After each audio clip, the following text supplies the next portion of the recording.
It seems like the issue is fixed. I'm not certain, but do let me know. Do let me know. We are back here. I actually have absolutely no clue what happened because I did absolutely nothing differently. I closed a few apps, I reopened them, and now everything is working. But regardless of that, it seems to be working fine. Now, the only thing I want to know, I guess, is if the music is too loud. I did put it a bit louder because it seemed to be fine earlier. So do let me know.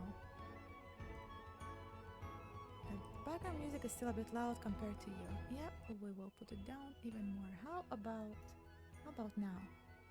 Maybe a bit more, because I'm sure you do wanna hear what I'll be reading to you. And so let's take a look. Technical issues can be funny. That they sure can be. Alright then. Well, if it sounds good, you sound great. Thank you, Alex. I will welcome you all once more. Welcome Laser, welcome Nanase, welcome Alex, welcome Rabbit, welcome Vocal.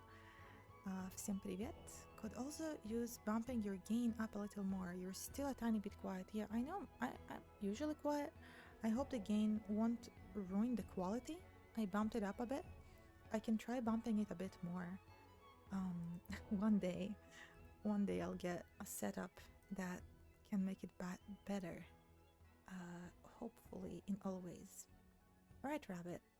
I hope I'm gonna put it a few decibels up.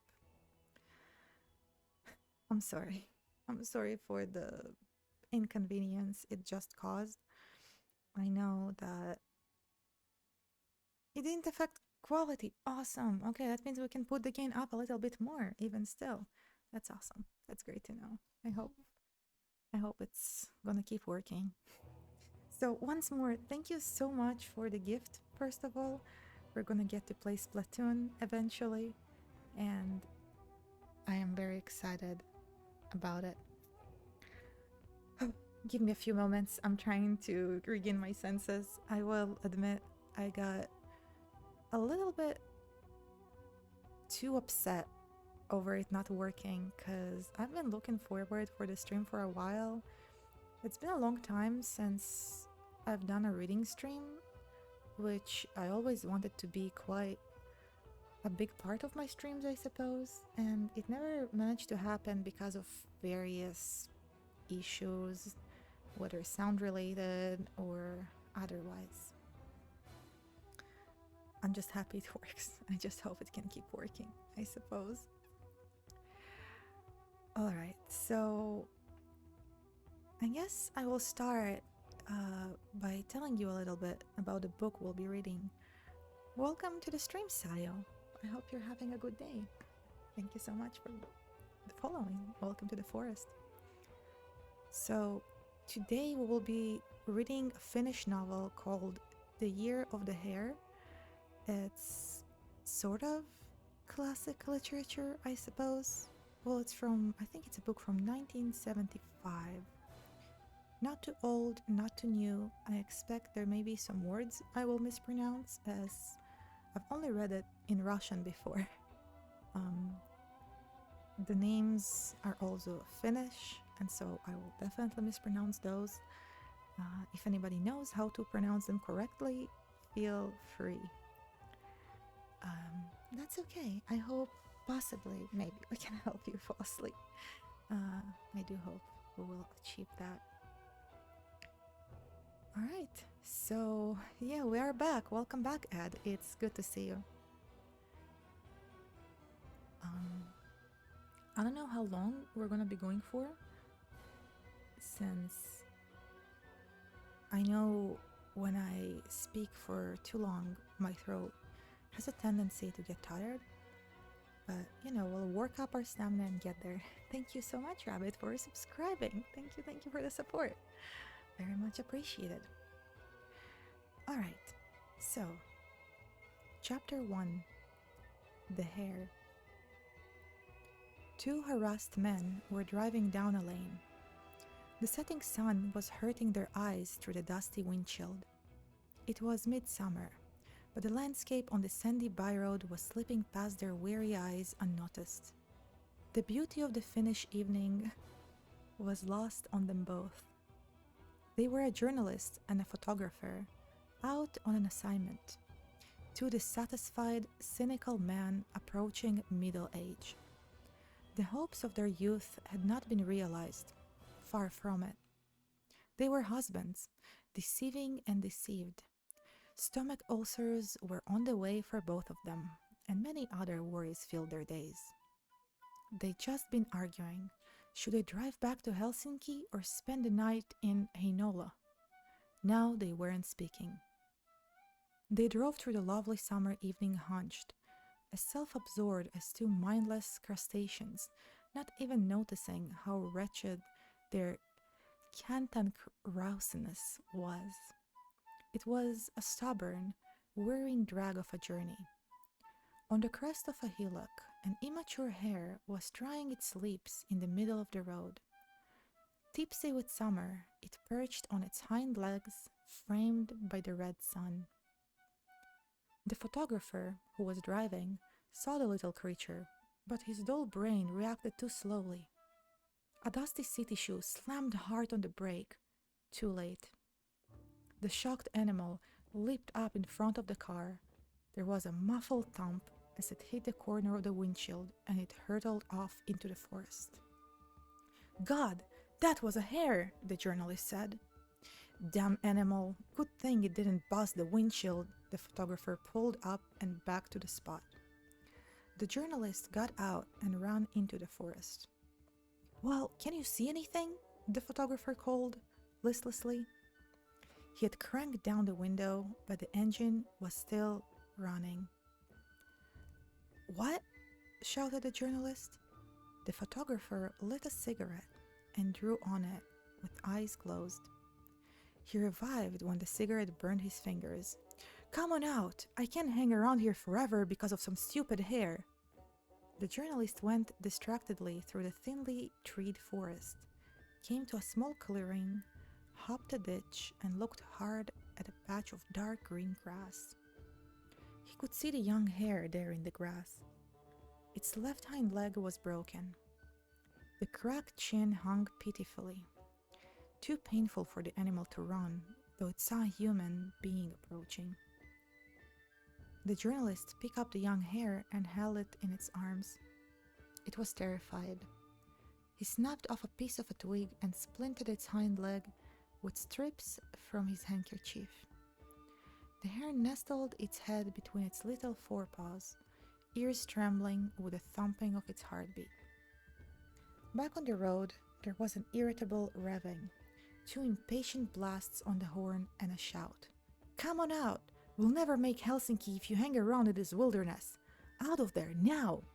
Or you'll have to find your own way back." There was no reply. The journalist was nursing the little animal in his arms. Apparently, it was hurt only in the leg.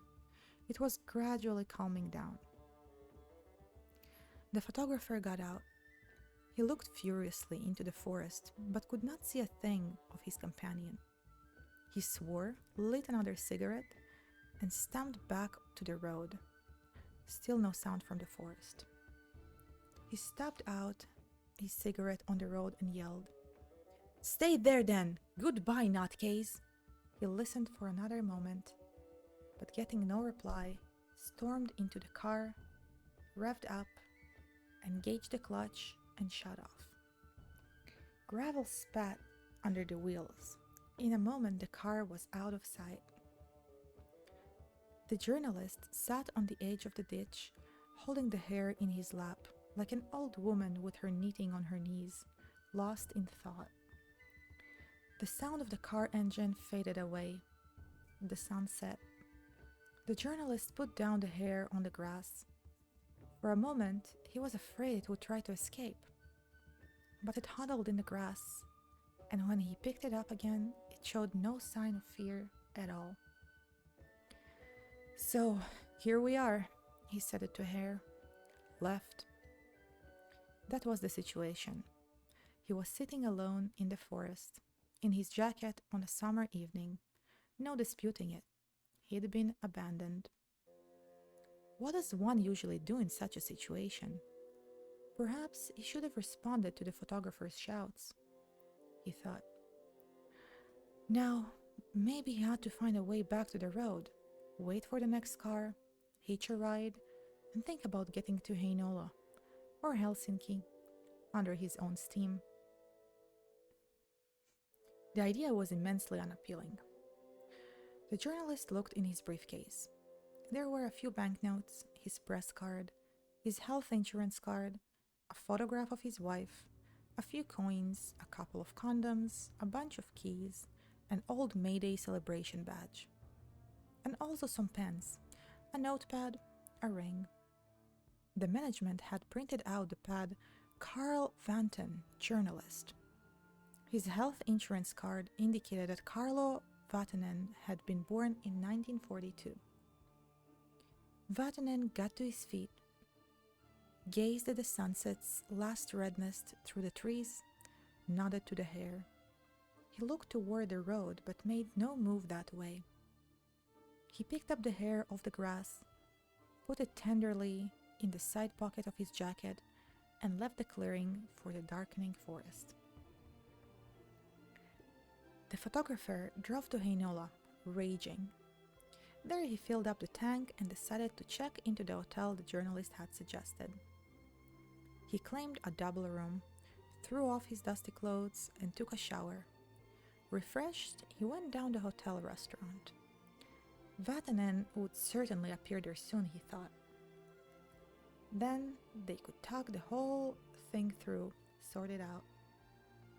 He consumed several bottles of beer, had a meal, and moved on to stronger drinks. Damn guys, the photographer is literally me, bros, for real. Sorry, let us continue. But there was still no sign of the journalist. Late into the night, he was still sitting in the hotel bar. He contemplated the black surface of the bar counter in a mood of angry regret. As the evening went by, he had been mulling over what had happened. It had dawned on him that abandoning his companion in the forest in an almost deserted neighborhood had been a mistake. Suppose the journalist had broken his leg in the forest? Could he have gotten lost or stuck in a bog? Otherwise, surely, he'd have found his way back to Heinola by now, even on foot. The photographer thought he'd better call the journalist's wife in Helsinki. She muttered sleepily that there'd been no sign of Vatanen, and when she realized the caller was drunk, banged the receiver down. The photographer tried the same number again, but there was no reply. Clearly, Vatanen's wife had unplugged the phone. One moment, I'm gonna take another sip of water.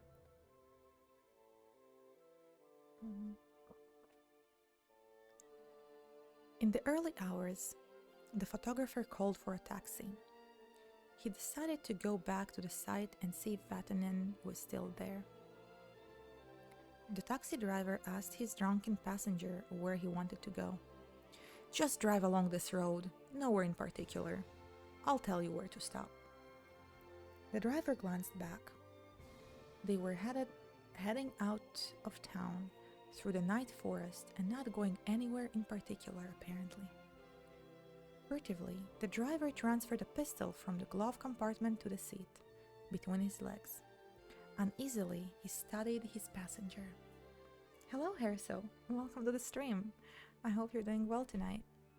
I'm very happy to see you here. We had some technical difficulties, but I think we are back on track." And hello, Icy. Welcome. If you're wondering, we are reading The Year of the Hare. It is a Finnish classical novel. I guess it's a comedy and a satire, also a fable in a way. It's rather short and very nice.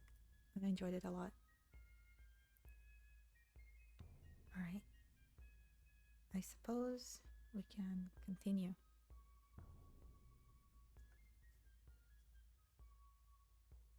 Oh, and with that, I should probably tell you that I will probably be mispronouncing some names and some words, and you all should feel free to, correct me because correction will most likely be needed.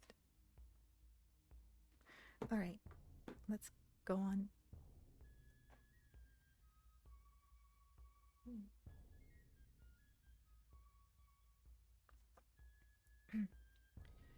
At the top of her rise, the passenger said, "Stop here." The driver eased the pistol into his hand. Ender, hello, welcome. All right, I suppose we can try that. Somebody, actually, I have a clock right here. We can count 3 minutes. The driver eased the pistol into his hand. The drunk, however, got out of the car peacefully and began shouting in the forest. "Varanen! Varanen!" The night forest didn't return even an echo. "Varanen, hey! Varanen! Are you there?" I'm so sorry. All complaints may go to Endo.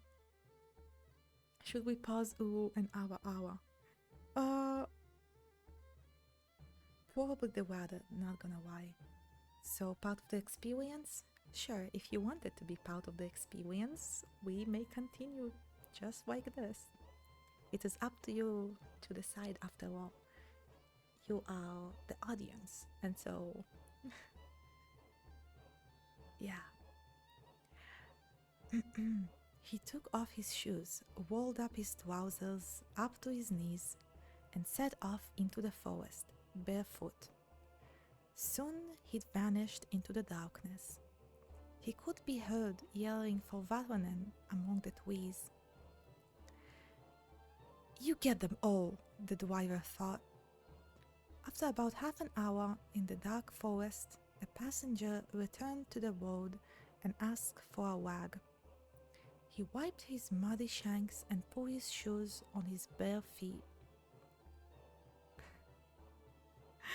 The socks seemed...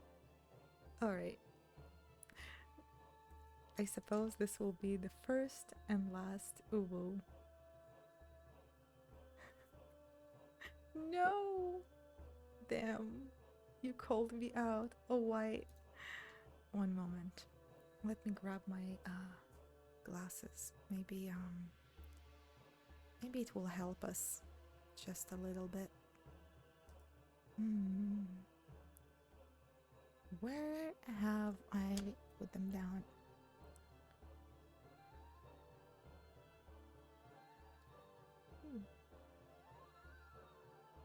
Thank you for the hydrate redeem. Good thing I have a lot of water by me.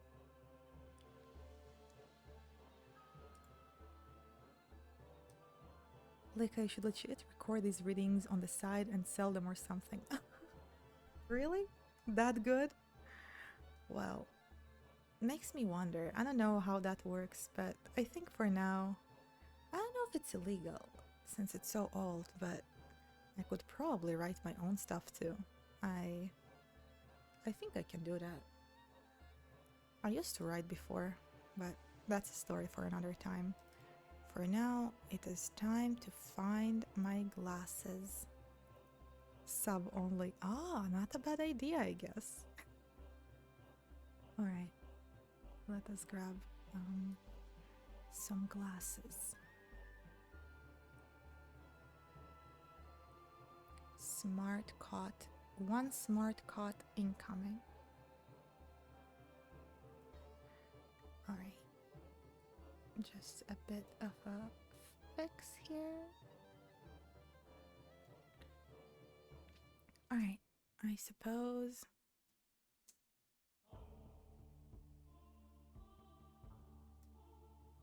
I guess we're ready to continue now.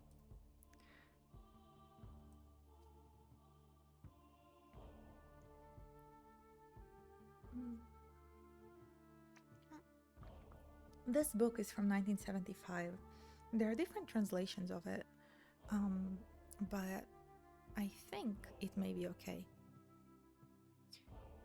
Alright, let us continue.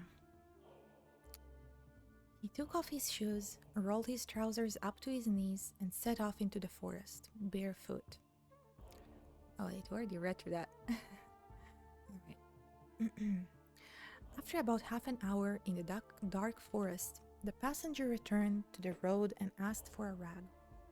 He wiped off his muddy shanks and put his shoes on his bare feet. The socks seemed to be in his jacket pocket. They drove back to Heinola.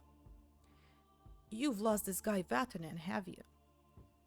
"Right. Left him there on the hill this evening. No sign of him there now." "Didn't see anything myself either," the driver said sympathetically. The next morning, the photographer woke up in the hotel at about 11. A nasty hangover was splitting his head, and he felt sick. He remembered Vatanen's disappearance. Must get in touch with Vatanen's wife at her job, he thought. "He went off after a hare," he told her, "on this hill, then never came back. Of course I kept shouting, but not a squeak from him, so I left him there.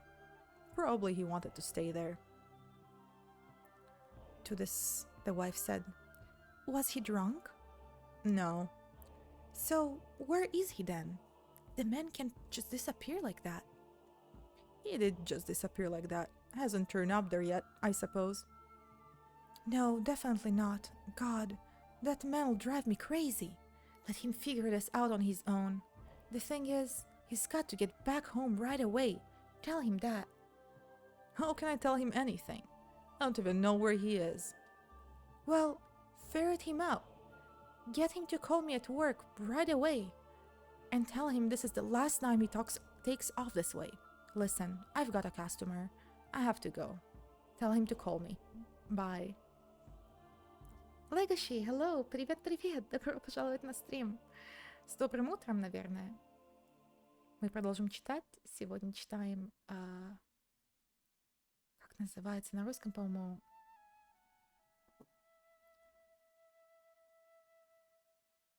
Сейчас проверю, что я не ошибаюсь в названии.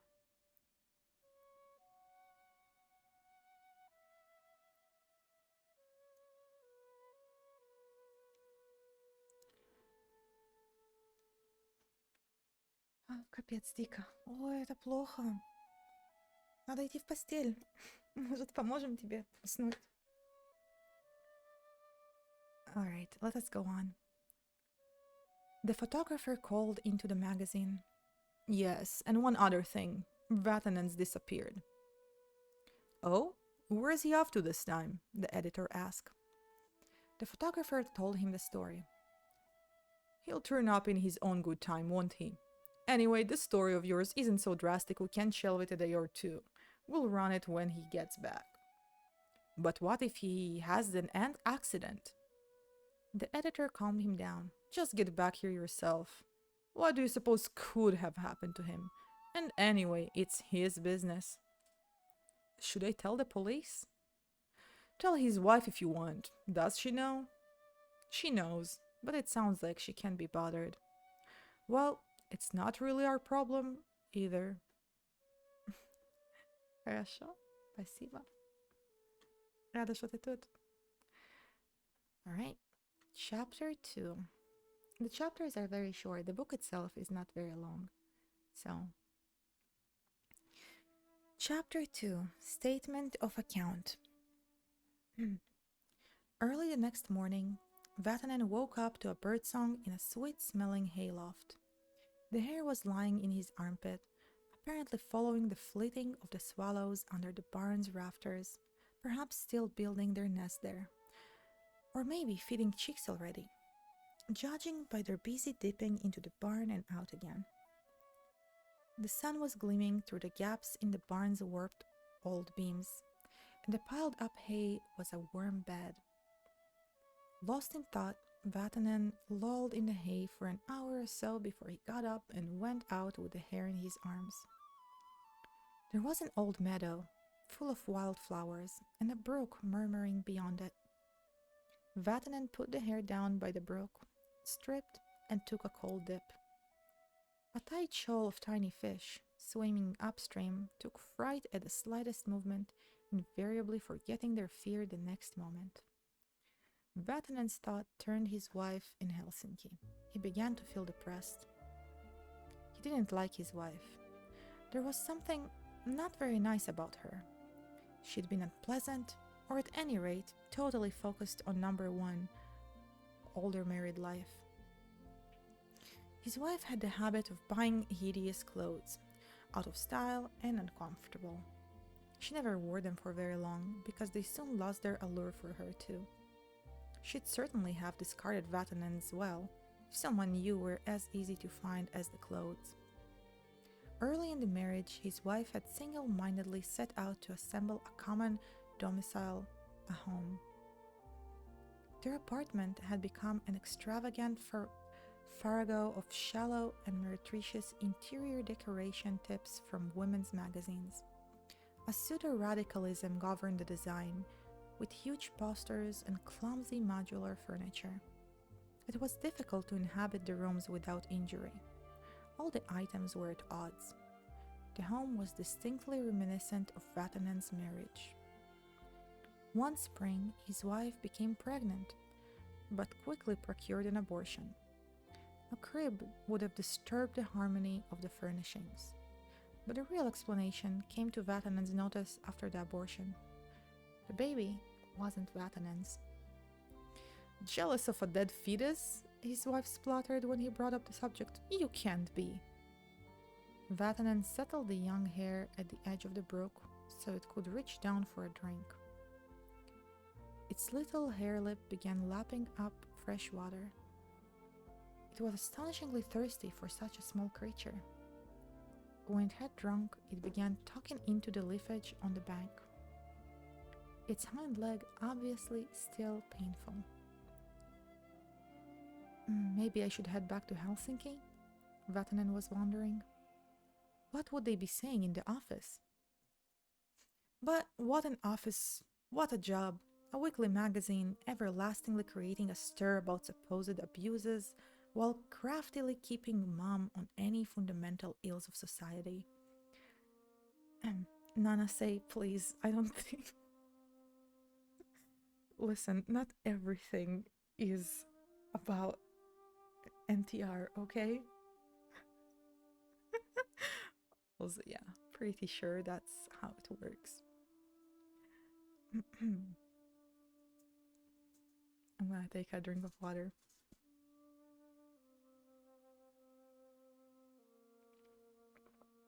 Alright, who are you self-inserting in this book as, Nana say? Tell us the expert opinion. Week after week, the rags cover displayed the faces of no-goods, minxes, models, some rock singers' latest offspring. When he was younger, Vatanen was pleased to have a reporter's job on a major journal, particularly so when he had the chance to interview some misrepresented person, ideally someone oppressed by the state. That way, he felt he was doing some good. Such and such a defect, at least, was getting an airing. But now, with the years, he no longer supposed he was achieving anything. He was merely doing the absolutely necessary, satisfied, if he personally was not contributing any misconceptions. Hello, Lucky. Welcome to the stream. Welcome, XSL. Great to see you.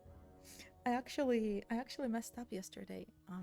I messaged you, but I think I never pressed enter. And then today I woke up and I was like, I wonder if he had read the message, and it wasn't there. But thank you. No traffic report. Oh yeah, my favorite type of magazine.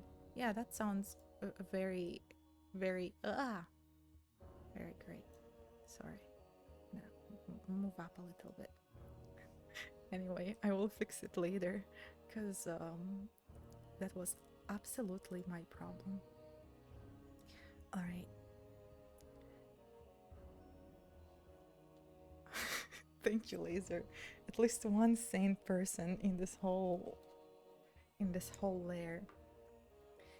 His colleagues were in the same mold, frustrated at work, cynical in consequence. No need for marketing experts to tell journalists like these what stories the publisher expected. The stories were churned out. The magazine succeeded, but not by transmitting information, by diluting it, muffling its significance, cooking it into a chatty entertainment. What a profession! Vatanen got a reasonably good salary, but even so, he was always in financial difficulties. His apartment cost hundreds a month. Rents in Helsinki were so high. Because of the rent, he'd never been in a position to buy his own place. He had managed to get himself a boat, but for that too, he was in debt. Apart from sailing, Vatanen had no particular pastimes. His wife sometimes suggested going to the theater, but he had no wish to go out with her. Got enough of her voice at home. Oh, what era is the story set in? I believe it's set in about 1970, about the time it was written in. So, yeah. It's not stated otherwise, and so since he was born in 1942, I'm assuming being close to middle age, that would make sense. Vatanen sighed. The summer morning was getting brighter and brighter, but his gloomy thoughts were getting darker and darker. Not till the hare had eaten and Vatanen had put it in his pocket did the wretched thoughts leave him. Purposefully, he set off westward, the direction he'd taken the evening before, shunning the road. The forest murmur gladdened him. He hummed a couple of snatches. The hare's ears poked out of his jacket pocket. After an hour or two, Vatanen came to a village.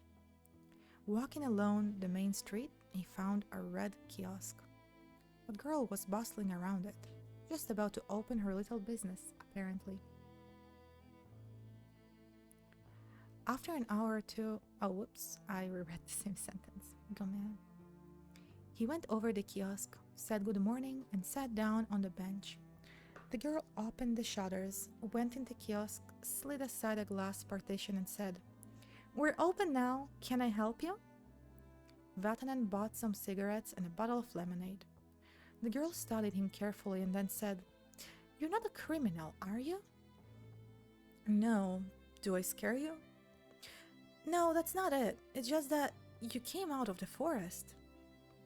Vatanen took the hare out of his pocket and let it bumble around on the bench. "Hey, a bunny!" the girl exclaimed. "Not a bunny. It's a hare. I found it." "Oh, poor thing. It's got a sore leg. I'll get it some carrots." She left her kiosk and ran into a nearby house. Soon she was back with a bunch of last season's carrots. She washed off the soil with a dash of lemonade and eagerly offered them to the hare. But he did not eat. That made her a little disappointed. "He doesn't seem to take to them." "He's a bit sick. You don't have a vet in the village, do you?" "Oh yes, there's Mattila. He's not from around here, of course. From Helsinki. Always here in the summers, away in the winters. His villa's over there, by the lake shore. Climb on the roof and I'll show you which it is." "I'm sorry, Alex, you're right." Sorry, a sip of water and my glasses started coming off. Life do be like that. Vatanen climbed on the kiosk roof, and from down below the girl told him which way to look and what color the villa was. Vatanen looked toward where she said and spotted the villa, and climbed down as the girl supported his bottom with her hands. The vet gave the hare a small injection and carefully bandaged its hind leg. "It's had a shock. The paw will heal all right. If you take it to town, get it some fresh lettuce. It'll eat that. Don't forget to rinse the lettuce well, or it might get the runs. For drinking, nothing but fresh water." When Vatanen got back from the kiosk, several men were sitting there with time on their hands. The girl introduced Vatanen. "Here he is, the man with the hair." The men were drinking lager. They were fascinated by the hare and asked a lot of questions.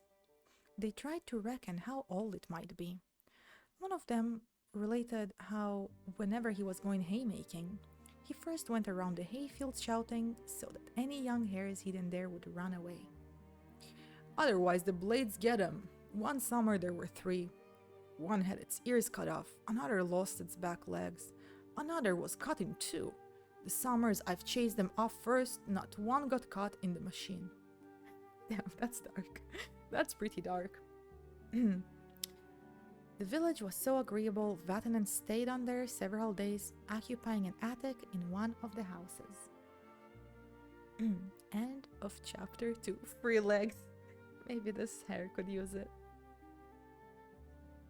It's okay, they're taking care of them. They're starting to shout to scare you all off. I'd say it's pretty thoughtful. One moment. I'll fix my headset.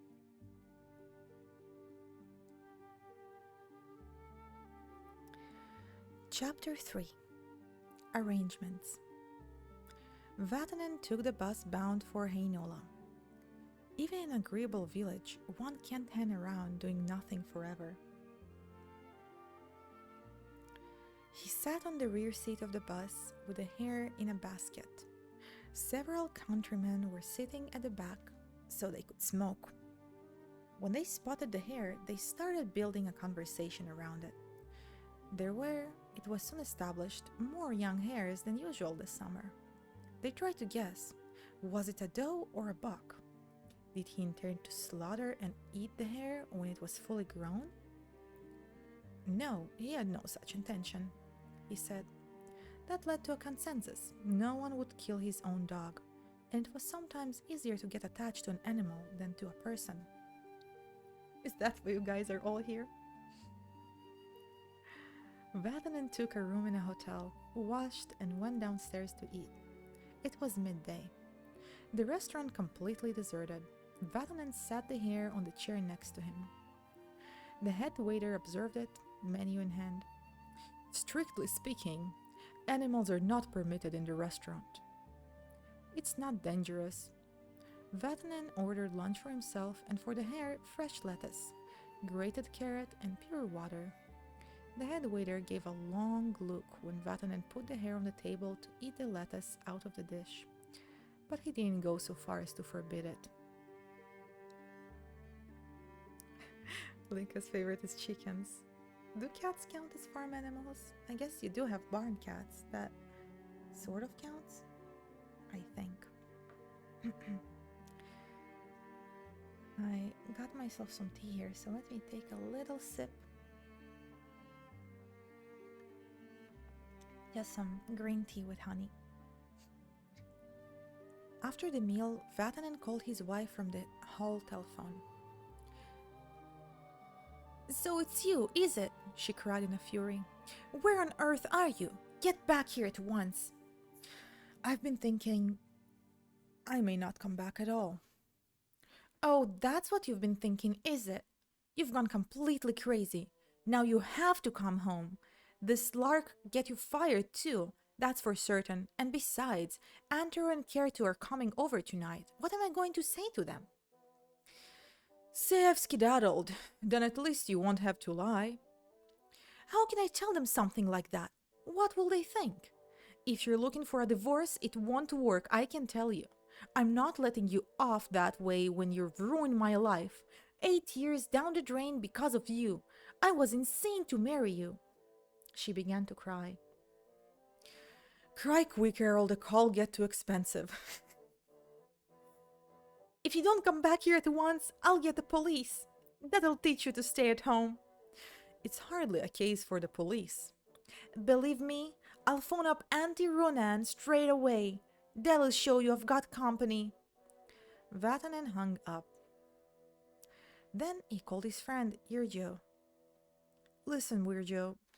I'm not sure if I'm pronouncing it correctly, by the way. Let me type it in chat so that you guys can tell me how it's pronounced, since I do think we have some people who may know how to read this.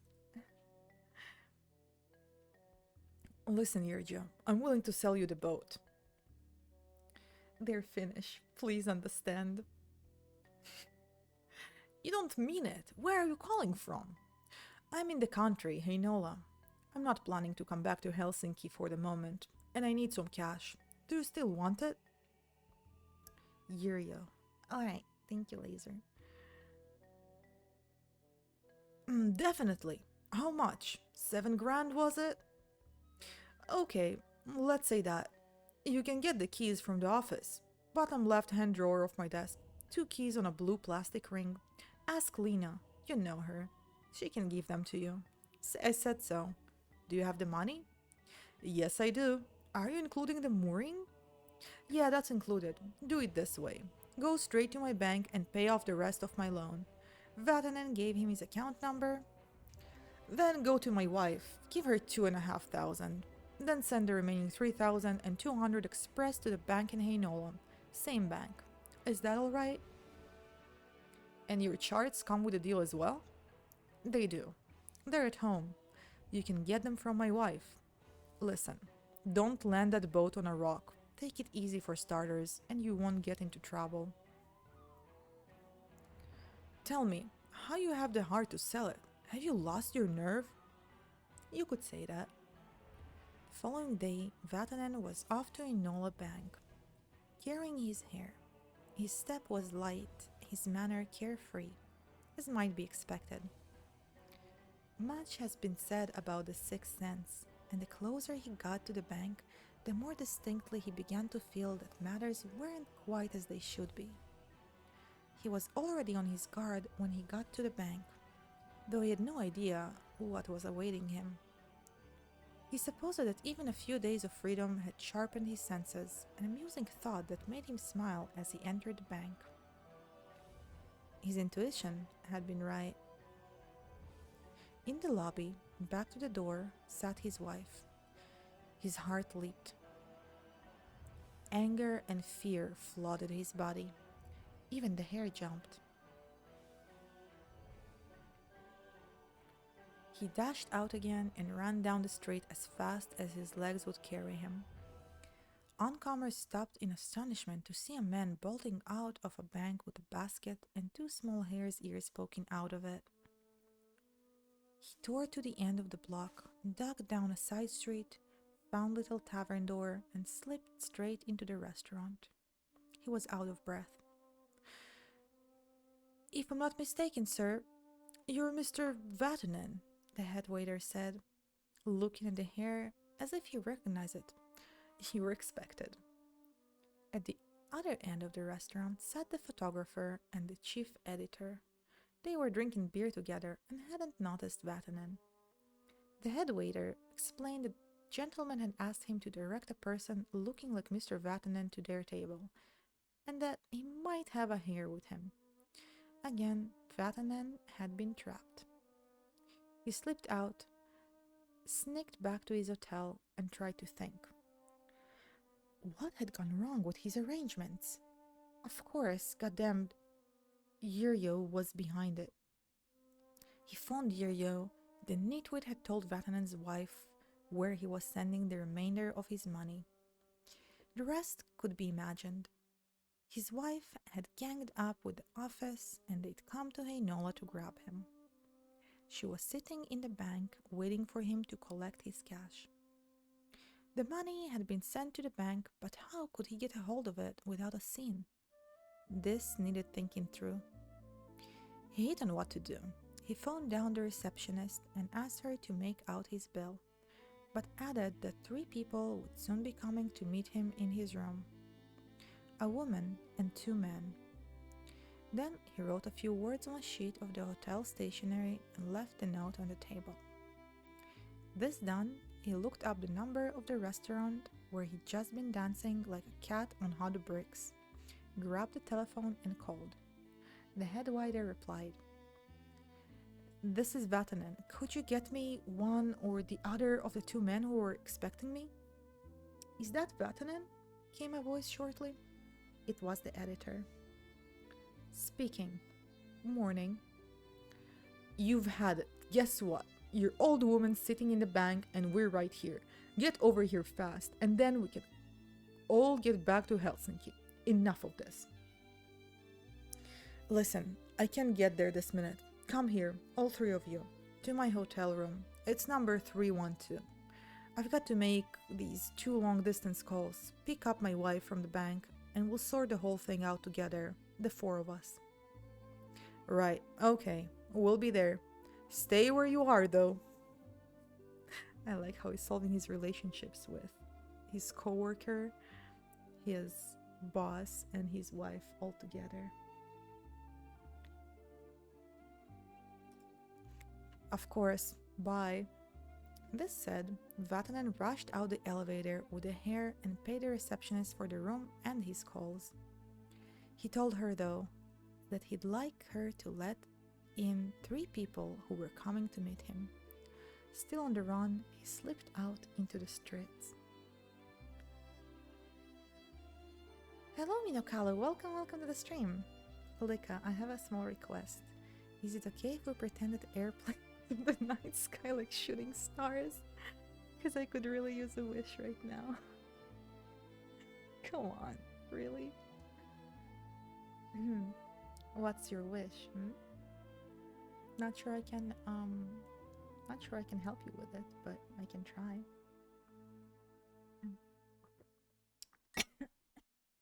I can't believe it, I choked on my tea.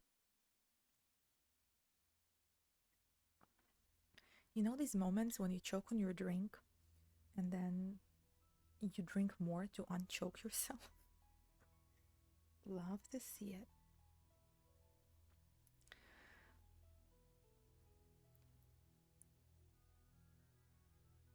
He took a side street route to the bank. Peeping through the glass doors, he saw that his wife had not gone. Damn it! He retreated and lurked around the corner.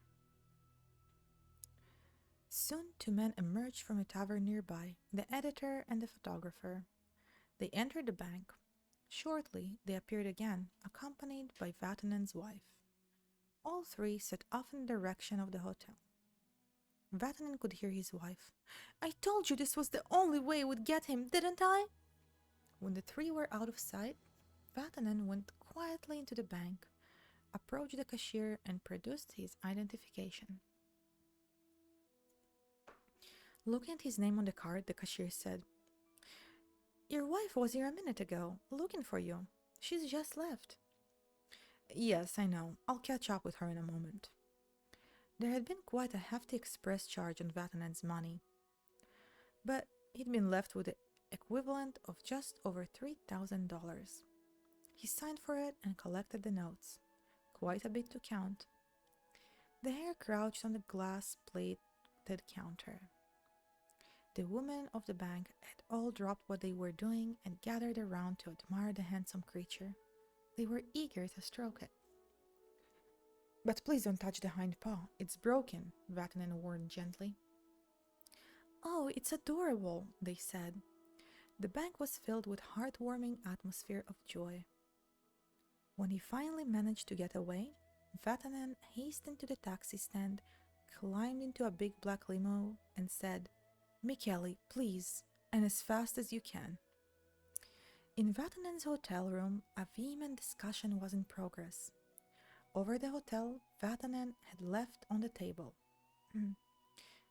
Leave me in peace. Period. Vatanen. End of the 3rd chapter. Thank you for the Pet Cat redeem. I will be right back because I will need to go find my cat. But thank you for the Pet Cat redeem. This one is still here. Alright. BRB.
I am back.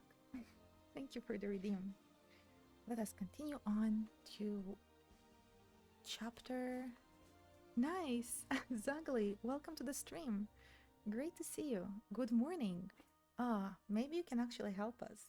Well, maybe not right now, but today we're reading a classic Finnish book or story, I guess, or fable. It's called Year of the Hare, and we're on chapter 4.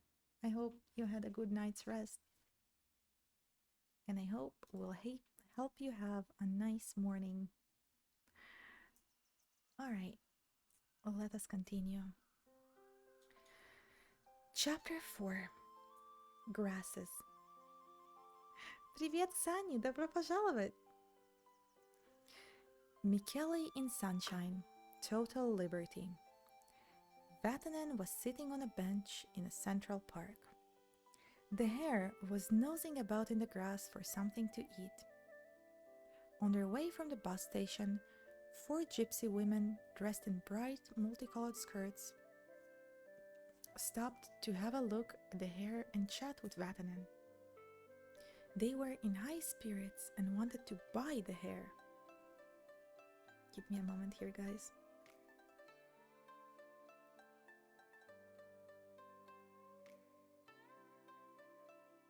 Just a moment.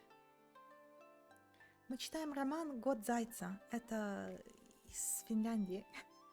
Он довольно-таки короткий. Я его читала раньше на русском, давно.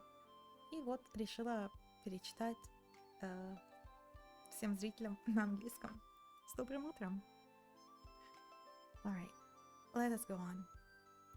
They knew where the South Savo Game Preservation Office was and directed him. One of them was very insistent on telling Vatanen's fortune. A great turning point in your life, she explained. He'd been under great pressure and had made a big decision. His fate line down the middle of his hand was now showing a fabulous future ahead. Many journeys in view, no need for anxiety. When Vatanen tried to give her money, she refused. Goodness gracious, darling, I don't need money in the summer. The game preservation officer had a note on the door announcing that the game warden, Yu Karkainen, was available at his home. Vatanen took a taxi to the address. In the yard, a big dog started barking, and when it caught scent of the hare, it took to howling. Vatanen did not want to risk going further. A heavy-set youngish man came out to control the dog, and Vatanen was able to go in. Then the game warden invited his visitor to sit down and asked how he could help.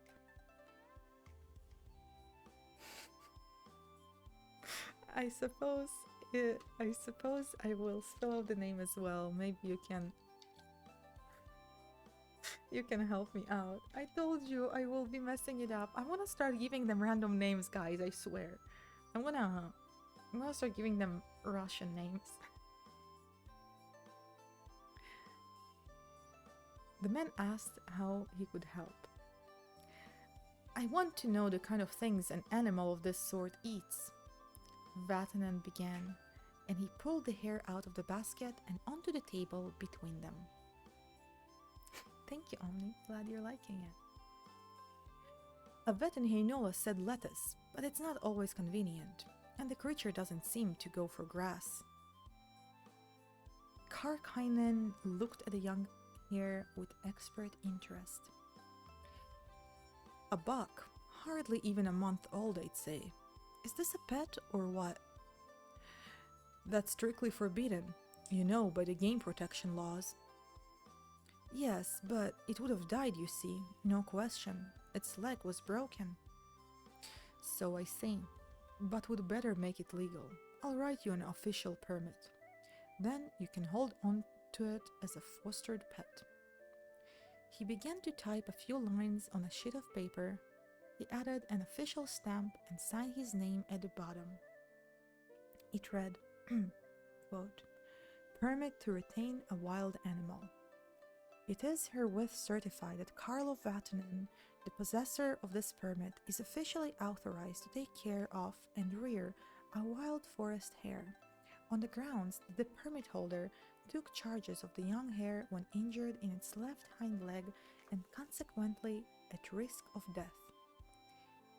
U. Kirk, Game Warden, South Savo Game Preservation Office, Michele. Feed it early clover. You'll find a lot of that almost anywhere now. And for drinking, give it plain water. No point in forcing milk on it. Besides, clover, fresh grass may do, and barley aftermath. Bonnet grass it likes, and meadow vetchling. In fact, it likes all the vetches. And Alsai clover too. In the winter, you'd better give it a cambium of deciduous trees, and deep frozen bilberry twigs as well, if you're keeping it town. What sort of a plant is meadow vetching? I do not know it. But the vetches you do know? I think I do. They belong to the pea family, don't they? They've got sort of clinging tendrils as peas. Meadow vetchling's very much like vetch. It's got yellow flowers. They're the easiest way to know it. I'll draw a picture of it for you. Then you'll be able to spot it. Dragon Phoenix, welcome, welcome, welcome. Thank you so much for the reinforcements. I hope you all had a nice stream. What have you been up to? Oh, you continued Halo. That's awesome. Hope you've been having fun. Halo's always fun. Welcome, Astro.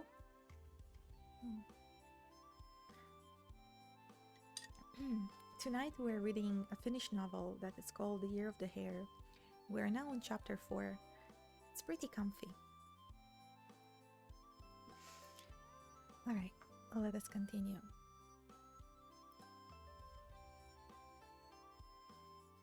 A skillful drawer he was not. The pencil advanced across the paper in his hefty fist. The lid dug deep into the paper, and a couple of times the lid snapped. After a long effort, an image began to form. Vatanen was peeping in the developing image with keen interest. Kirk pulled the sheet away, showing a desire to bring his creative work to a conclusion undisturbed. And then there are these little yellow flowers. Damn it. There should be some yellow to give you a better idea. I'll go and get my son's watercolors. Had tons of fun. I'm decent at the game, but working on getting better. I see. Well, it's always possible to get better, but yeah, lots of nostalgia. Halo's always good.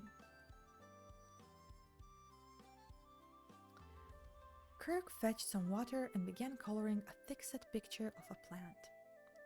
He colored the stems and the leaves green, carefully cleaning the brush before he turned to coloring the flowers yellow. This paper is a little on the thin side. The color spreads. When the flowers were tinted yellow, Kirk pushed his painting materials to one side and blew on the painting to dry it. He took a long look at his work, holding it far away to assess the result. Don't know if this picture is going to be much use to you after all, but this is roughly how the plant looks. It's something a hare gladly take to. Those tendrils have come out a little thick. You'll have to thin them down a bit mentally when you're out looking for the real thing. Have you got a briefcase for this, so there's no need to fold it? And thank you for the lurk. Oh, lead. Like, well, I mean, I know what it is, but am I mispronouncing? I probably am. Lead. I think. Pencil never contained lead. Yeah, it contained graphite, right? I think. Yeah, that's it. Vatanen shook his head. Kirk gave him a big grey envelope, large enough to enclose the picture unfolded. Vatanen thanked him for all his advice. The game warden smiled, slightly embarrassed but pleased. In the yard, the men shook hands warmly. The taxi driver had been waiting outside for half an hour. Vatanen asked him to drive to the outskirts of the town, to some place where there'd be luxuriant greenery. They found a suitable spot without too much trouble. A largish grove of birches, overgrown with dandelions on the roadside. The taxi driver asked if he could get out to help to pick the flowers. Time tended to drag when you were sitting alone in a hot car. That was just fine. Vatanen handed him Kirk's watercolor. It wasn't long before the taxi driver, snooping around in the grove, gave a whoop. He'd found some meadow vetchling. Several other of the game warden's recommendations were grown nearby too. I've always been fascinated by plants, the taxi driver confessed to Vatanen. After an hour, the men had each gathered an armful of suitable edibles. The hare gobbled them eagerly. While he did, the driver went off to fetch some water from the hydrant. He brought it in a hubcap, first giving the cap a good rinse under the spigot. The hare took long draughts from the hubcap, and the taxi driver shared the rest with Vatanen. When the water was finished, the driver slammed the hubcap back on his front wheel. Why not take these grasses around to my place? They can stay in the hall closet while you're looking for a hotel or something. Let me rechat a moment. Not pencils as wooden pencils like we know, but handled lead used for writing was used since Greek Romance. Ah, that's called a stylus. Hey, isn't stylus just the thing used for a tablet? I know, I'm so funny.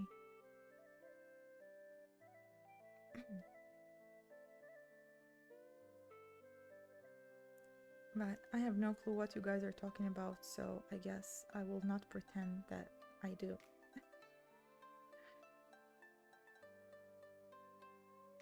Alright. I'll grab some tea.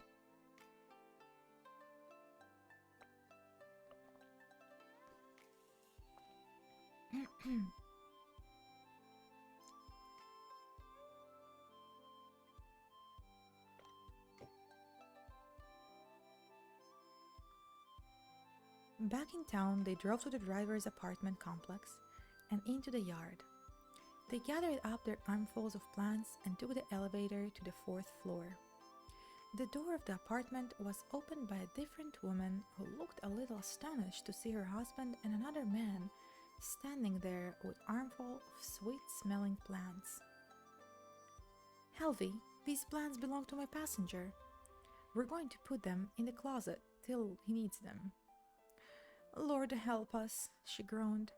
How will they all fit in?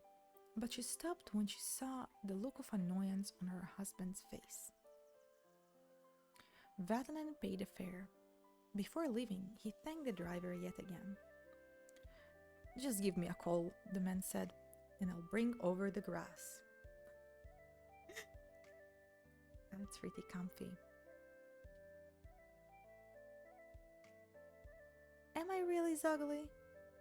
Am I? It's spelled like this.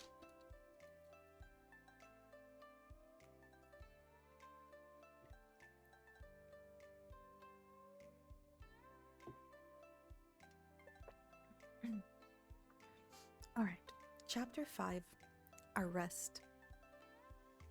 By mid-June, Vatanen travels had landed him on the road to Nurmes. It was raining. He was cold. He jumped off the bus from Kupayo, which was now heading for Nurmes. Basically spelled like Watanen. Watanen. Alright, I'll fix that. And here he was, on a rainy road, getting soaked because of a snap decision. The village of Nilsia was miles away. Hello, Ethan. Welcome to the stream. I hope you're having a good day or evening. Thank you for the lurk. The hare's hind leg was mended, and by now it was almost full grown. Luckily, it still fit in the basket. Suddenly, around the corner, he came upon a house. A bungalow with attic space, a prosperous-looking setup. Might as well stop in. Watanen decided and see if a night's lodging was available. A woman in a raincoat was scraping away at the garden, hands black with soil. An older woman. A picture of his wife flashed through his mind. Something in this woman reminded him of her. Good evening. She rose from her crouch, gazed at the newcomer, and then at the wet hare, which was hopping at Watanen's feet. My name's Watanen. I've just come from the Kupayo, and I got out here by mistake. I should have gone on to Nilsia. It's raining quite a bit, as one might expect around here, I suppose. The woman was still staring at the hare. What on earth is that? Just a hare. From near Heinola, I adopted him as a sort of traveling companion. We've been doing the trip together. So, what's your business? She asked suspiciously. No special business, actually. I'm just touring around, visiting various places with the hare, passing the time. And, as I said, I got off the bus, and I'm already getting tired. I suppose there's no chance of you putting me up for the night. I'll have to ask Arno. She went inside. The hare was hungry and started nibbling the plants in the garden. Watanen stopped it and finally picked it up in his arms. A man appeared at the front door, small, middle-aged, slightly balding. Beat it, he said. You can't stay here. On your way, now. Watanen felt a little vexed. He asked the man if he'd at least call for a taxi. The man repeated his injunction to beat it, looking slightly scared now. Watanen went over to the front door to clear things up with him. But the man slipped inside and slammed the door in his face. Funny ones, Watanen thought. Call now, he's completely nuts, came the woman's voice through the window. Watanen assumed they were phoning for a taxi. Hello, Lorilla speaking. Get down here fast, quick as you can. He's at the door. Tried to break in, completely crazy. Got a hare with him. The call ended. Watanen tried the front door. Locked. The rain was coming down. An angry face appeared at the window yelling, Stop beating on the door! I've got a weapon! Watanen went and sat on the garden swing, which had an awning. The woman called from the window, Don't you try to get in! After a while, a black police car turned into a drive. Two uniformed constables emerged from the car and approached Watanen. The people of the house now appeared at their door, pointing at Watanen and saying, Take him away! He's the one! Okay, the constable said. What have you been up to? I asked them to call for a taxi, but they've called you instead. And am I right in thinking you've got a hare with you? Watanen opened the lid of the basket. The hare had just crept into it, out of the rain. The hare peered nervously out of the basket, looking somehow guilty. The constables gave each other a look, nodding, and one of them said, Okay, sir, better come along with us. Hand over that basket. End of chapter 5. We're moving along pretty well. One moment, I'm going to take another sip of tea.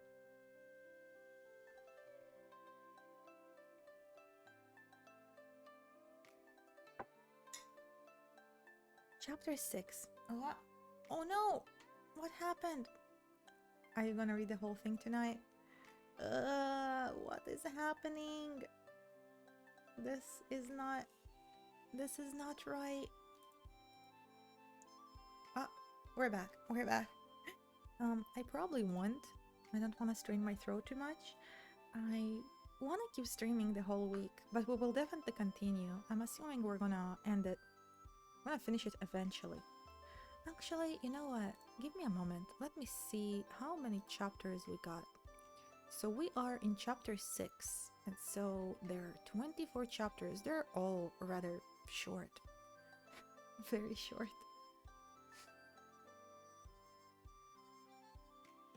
Oh, rabbit. Let's see.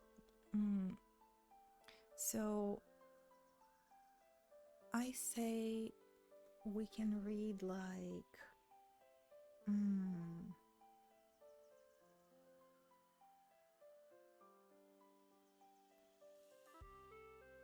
we can maybe read like 8 chapters. That would make it into 3 streams, and each stream will read 8 chapters. How does that sound? Alright. Chapter 6. The District Superintendent. The police sat in front with the Hare. Watanen was in the back, alone. At first they traveled in silence, but just before they reached the village, the constable holding the basket said, "Do you mind if I have a look?" "Not at all, but don't lift him up by the ears." The constable opened the basket and looked at the Hare, which stretched its head over the top. The constable at the wheel craned around to look. He downshifted and slowed up to see better. "This year's," the driver said, "could be a March hare, perhaps." "Hardly. A week or 2 ago he was still very small. Probably born in June." "It's a buck," the other constable said. They arrived at the village of Nilsia. Sorry. And the car drove into the police station forecourt. The basket lid was put on again. Watanen was taken inside. The constable on duty was sitting there, looking sleepy. His uniform shirt unbuttoned. He visibly perked up on seeing company. Watanen was offered a chair. He dug some cigarettes out of his pocket and offered them to the police. They glanced at each other first, and then each took a cigarette. The telephone rang. The duty officer answered it. "Nilsia Police Station. Heikkinen speaking." "Ah, all right. We'll pick him up tomorrow." "Oh, quite enough. Just one case this evening." Thank you for the pet cat redeem. Thank you for the height redeem as well. I suppose. That's not right. I suppose that means another sip of tea and looking for the cat. So I guess I shall be right back.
the hell?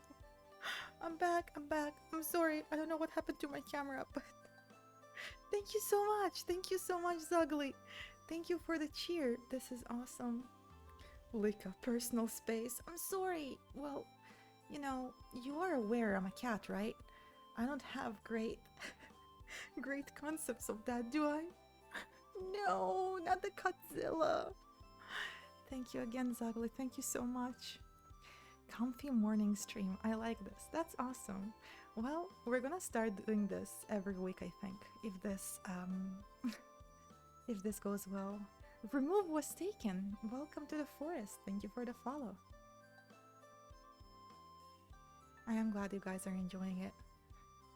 What the cat doing? Large. I thought it was pats for her. Yeah, we aren't gonna get pats for me eventually. You know, I do appreciate every time you get pat redeems. It's like taking a little break and giving him some attention.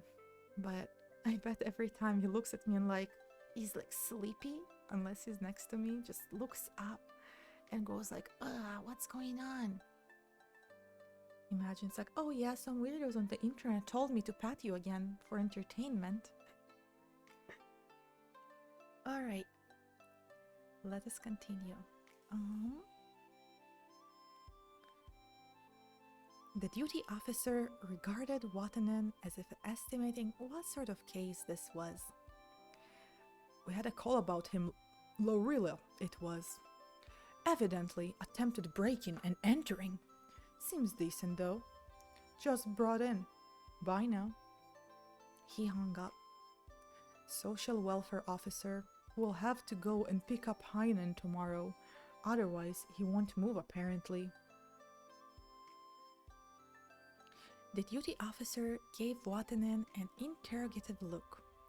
He arranged a few papers on his desk and then summoned a more official tone. I do like that you're not going on whispering like ASMR. Using a soft voice is very relaxing and really enjoyable to listen to. Thank you. I've been considering it, but personally, I myself don't really enjoy whispering streams much. So I'm trying to go for something that I suppose I would find enjoyable. So I'm glad you guys enjoy it. I think there's place for a lot of different ways to do such things, and I'm glad that this is nice. Alright, let us continue.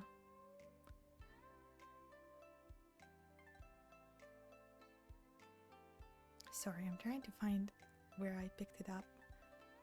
I keep imagining people spitting in my ears in a whisper. Oh my god. You know the one gif with Squidward and SpongeBob? It does make me think of that very often.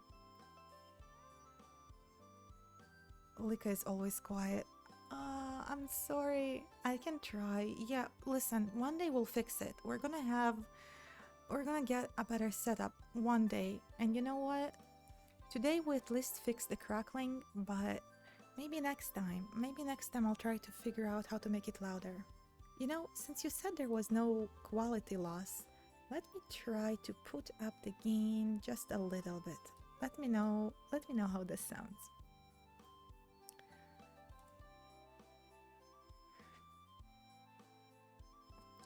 Alright, let us go on.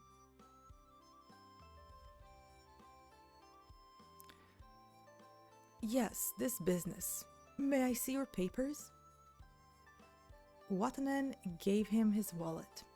The officer took out the identification papers and a wad of banknotes. The other came over to see the contents.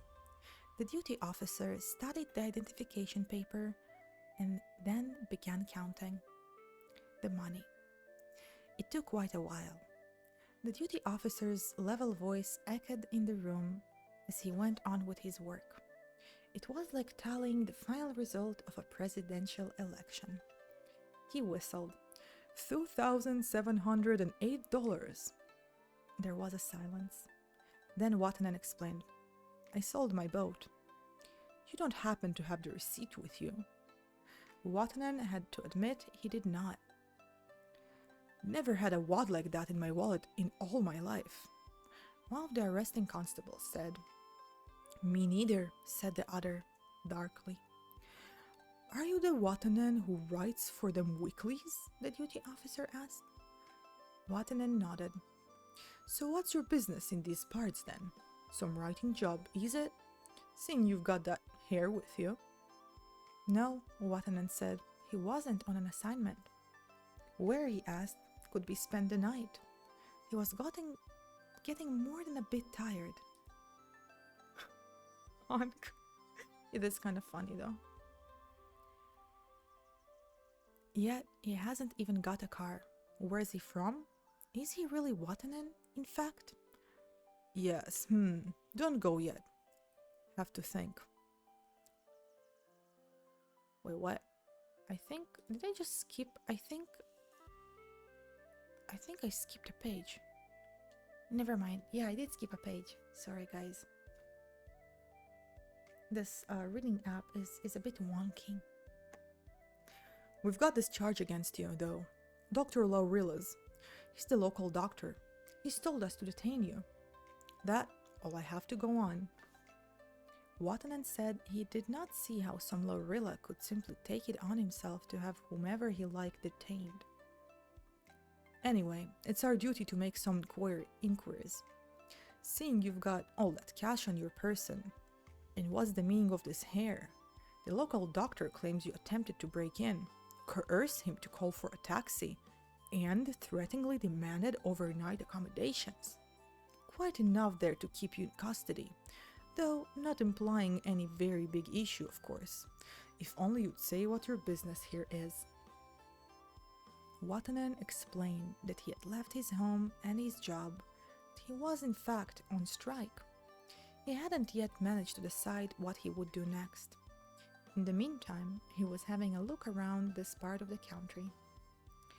I'd best get in touch with the boys in Kuopio, the duty officer decided and dialed the number. Hello, Heikkinen here, from Nilsia. Evening. We've got an odd case here. To start with, he's toting a tame Hare around. A journalist he is. Criminal charges were phoned in. Been distributing the peace. Disturbing the peace. Trying to force entry into a house for the night. Yes, and in his wallet he's got 2,700 odd in notes. He seems all there though. That's not why I'm calling. It's what to do with him. He wants to leave. Yes, I can certainly put it in writing as well. He says he's not doing anything in particular. Just having a look around these parts with his Hare. Not drunk either. No. Decent enough looking, yes. But it could cause a hassle. You don't say. Right. Well, would better hang on to him then, I suppose. So thanks a lot. Raining quite a downpour here. Been coming down the whole day. So long. The boys in Kuopio said they'd keep you inside overnight, no matter what. You're a vagrant, in possession of all that cash, added to which there's the criminal charge. So, do you accept all that?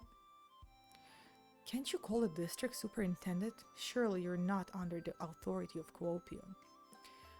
I'd help to call him to start with, but the superintendent's out fishing at this moment in time. He won't be back till 10ish. If then, I'm unfortunately the most senior officer here.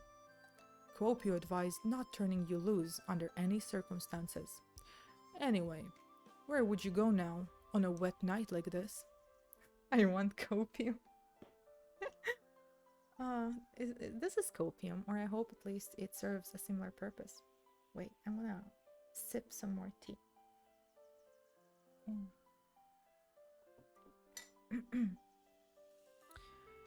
But where are you going to put this Hare? Watanen added with a touch of malice. Attention again focused on the Hare, whose basket had been moved from table to floor during the counting. From down there, the young Hare was peacefully following the progress of the interrogation. It's a new problem downing for the police. Where to put the Hare then? So what if we confiscate it for the state and let it out in the forest. It'd surely manage okay there. Watanen produced the license he'd obtained in Mikkeli. I have an official permit to keep this animal in my care. It cannot be confiscated or illegally turned loose, deprived of my protection, in other words. You can't put it in a cell either. A cell's too unsanitary place for a sensitive wild animal. It could perish. I could take it home for the night, one of the younger constables offered. But Watanen had an objection. Only if you're trained in the management of wild hares and possess an appropriate hutch. In addition, the animal definitely requires special foods, meadow vetchling, and many other special herbs. Otherwise, it could die of food poisoning. If anything happened to the hare, you'd be liable, and animals of this quality are costly. The hare was following the interchange. It appeared to nod during Watanen's words. A fine mess, the duty officer exploded. You'd better get out of here. Come back tomorrow for interrogation, 10 sharp, and take that hare with you. Hold on, the young constable warned. What will Lorilla say when he hears that? And what do we know about this fellow? Look at that money. Yet he hasn't even got a car. Where's he from? Is he really Watanen, in fact? Yeah, don't go yet. Have to think. Bit of a bind. The super's out fishing.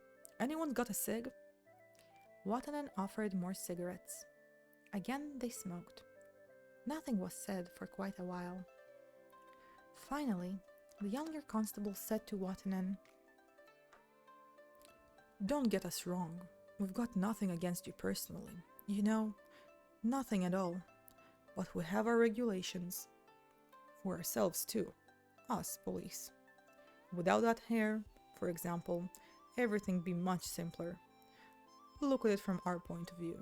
For all we know, you might be a murderer. Could have bumped someone off before you left Helsinki. Gone out of your mind, perhaps. Wandering aimlessly around here, in fact. You are wandering aimlessly. You might be a danger to the whole community. Yeah, oh wow, it's been an hour and a half. I haven't even noticed. Well, it seems like it means we've been having a good time. I wonder why it works for some people, not for others. That's terrible. Let's not overdo it, the duty officer said. No one's talking about murder. But it could be, in theory. I don't say we are, but we could easily be. Just as easily, I could be a murderer myself, the duty officer snorted. He stabbed out his cigarette, gave the hare an angry stare, and then... Let's do it this way. Stay here regardless, in this duty room if you like, till I can call up a superintendent. That'll be in a couple of hours or so. Then we'll get it all straightened out. Meanwhile, take a nap on that bunk if you're tired. We can have some coffee if you want. What's the hurry? How does that sound? Watanen accepted the offer. Well, Commander. Welcome, welcome. Thank you so much for the raid. Welcome, raiders. I hope your stream has been doing fine. What have you been up to? One second. Let me get a shout out here for Ender. Oh! Young Kingo, welcome, welcome. It's 2 raids in a row. Thank you so much for the reinforcements. Oh! Magic the Gathering! Double raid! Thank you so much. Welcome, welcome. Oh, you've been playing together, I see. How was your game? How was your stream? I hope you've been having fun. We are tonight reading a short story from Finland called The Year of the Hare. And if you're new here, my name is Lyka. I am a feline from the far northern forests of Eastern Europe. And I have moved to human society 3 years and 5 days ago.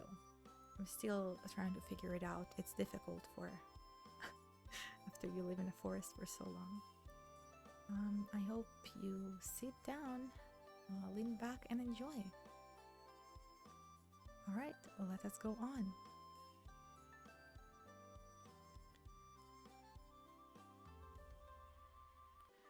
The hare in its basket was put on a night duty bed in the back of the room. Watanen asked if he could have a look at the sort of cell accommodations they had at Nilsia police station. The duty officer willingly got up to show him. The whole company trooped to the lockup, and the duty officer opened one of the doors and explained, "These are nothing special. Mostly, we only get drunks. We do get people from Vakovori sometimes. We've had some quite important people inside too." There were 2 adjoining cells, modest rooms. The windows, frosted wired glass, had no bars. Screwed to the wall, there was a tubular bed, a lidless toilet, and a chair, also fastened immovably. A lamp without a lampshade dangled from the ceiling. They generally smash that lamp in their rage, and so they get to sit in the dark. Should put a steel frame around it. The tallest can't jump that high. The policeman made some coffee. Watanen went to lie down on the duty room bed. The officers chatted about Watanen's case in subdued tones, thinking he was asleep. He overheard the men's assessment of Lorilla. All in all, they thought it was a pretty unusual case. Best to proceed cautiously at the start. Watanen dozed off. Later, about 10, the duty officer woke Watanen. The superintendent had been contacted and was on his way. Watanen rubbed his eyes, looked at the basket by his feet, and saw it was empty. "The boys are out in the forecourt with it. We saw it didn't run away, and we thought it might be hungry, so we procured some of that meadow vetchling you mentioned. Quite a meal it's had, in fact." The younger constables re-entered with the hare. They let it go hopping around the floor, leaving little pellets everywhere. The officers kicked the droppings into the corners, but finding that not very satisfactory, they grabbed a rag off the coffee table and whisked the droppings up against the wall. A little yellow car drove into the forecourt. The superintendent came in. He noticed the hair on the floor, showed no surprise, offered his hand to Watanen and announced his name. Savolainen. Let's call him Savo, okay? Because I don't know how to pronounce it. The duty officer explained the whole case to him. The superintendent was a youngish man, probably a recent graduate in jurisprudence, and the sticks as a stage in his career. He certainly looked professional enough as he listened to the evidence. "The boys in Kuopio told you to lock him up?" "That's what they recommended. But we didn't want to go ahead till we heard from you." "You did right. I know Lorilla." The superintendent examined Watanen's papers and returned his money to him. "I'll give the doctor a ring," he said, and picked up the telephone. "District Superintendent, Savo here. Good evening." Let me show you how it's spelled. I suppose it's probably an area. Yeah, I've heard that. This is how it is spelled in here.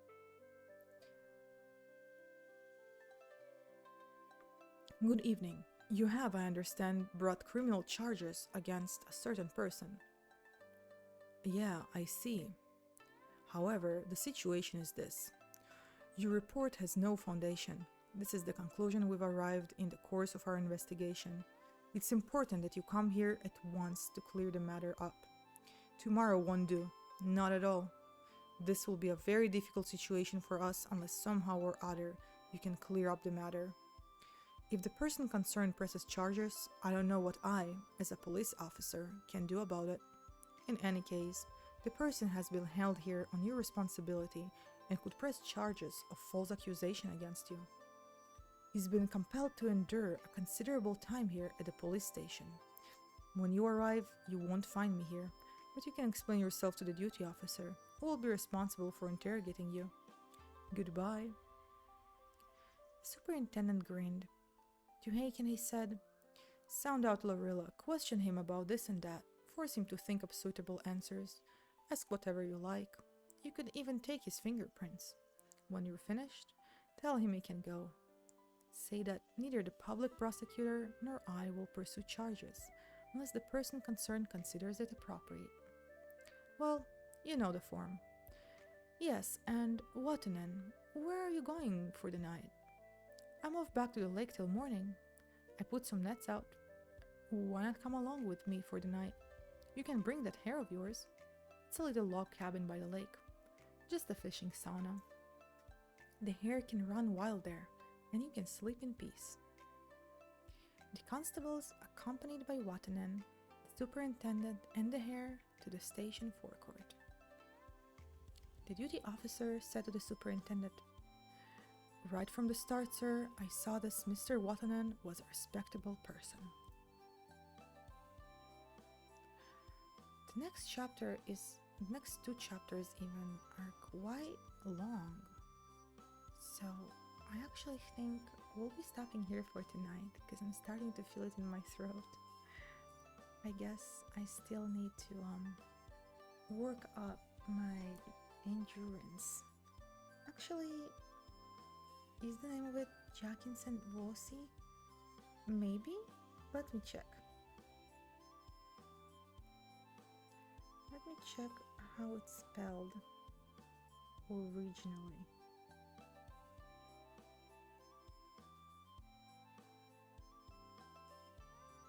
Yes, it's exactly that. Yes, it's this book. Have you read it before? Of course I butchered the name. What do you expect? I can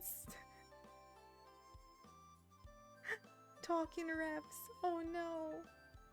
Alright, let me take a little sip of water.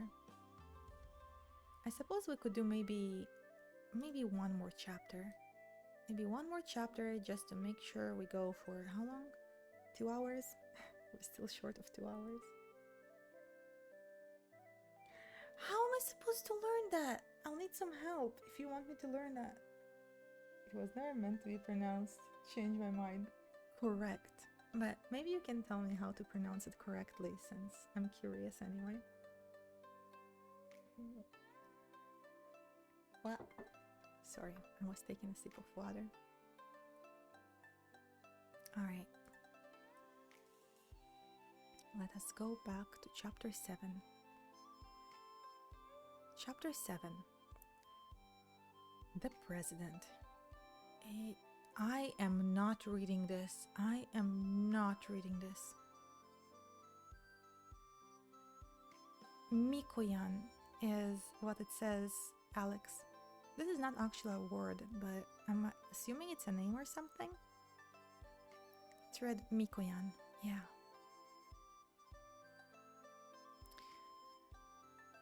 Chapter 7. The President. The superintendent's little fishing cabin and sauna were a few yards from a lake in the forest. They were a pile of old logs on quaking bogland, reached by boardwalk. Inside you'll find my fishing buddy, quite a character, rather special. Retired now. Used to be in Kurvsi superintendent of police. Name of Hanikainen. When they got to the cabin, Hanikainen was sitting with his back to the door. He was grilling fish on the heating stove in the corner. Its iron doors open for the job. He pushed the gridiron to one side and shook hands, then offered the new arrivals hot fish on pieces of wax paper. One moment, gonna read the chat.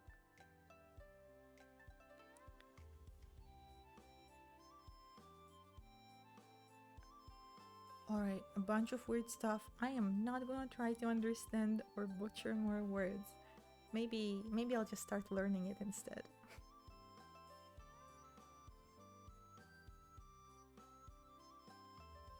By now, Watanen was truly hungry. They gave the hare some fresh grass and water. The two others went out and Watanen collapsed onto a bunk. Half asleep, he felt the hare hopping onto the bunk by his feet, shuffling into a comfortable position, and settling down for the night too. Wait, let me put on a different playlist because this one is not quite um, the feel we're going for. Hmm, maybe something like this.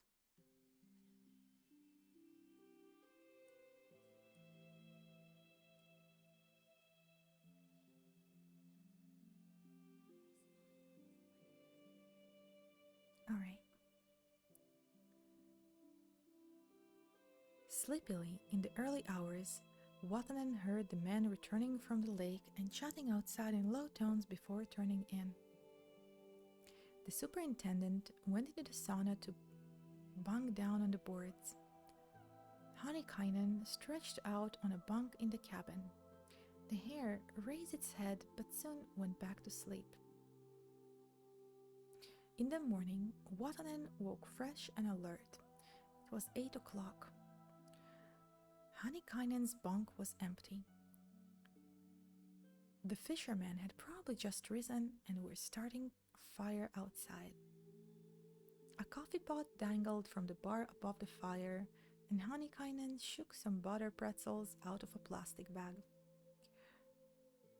Waiters were crying from the shore. A morning mist lay over the water, and a bright day was on the way. After coffee, the superintendent set off for the village to take up his duties. The sound of his car faded down the forest road and drifted out of earshot. Honeykainen went into the cabin and came out with some lard, which he sliced into the frying pan on the fire. The fat sizzled, and he tipped a 1-pound can of beef and pork into it. The food was soon ready. Honeykainen cut some log slices from a large loaf of rye bread, put the burning hot fried meat on them, and presented some to Watanen. It was delicious. In Helsinki, Watanen usually had difficulty coping with breakfast, but now the food tasted marvelous.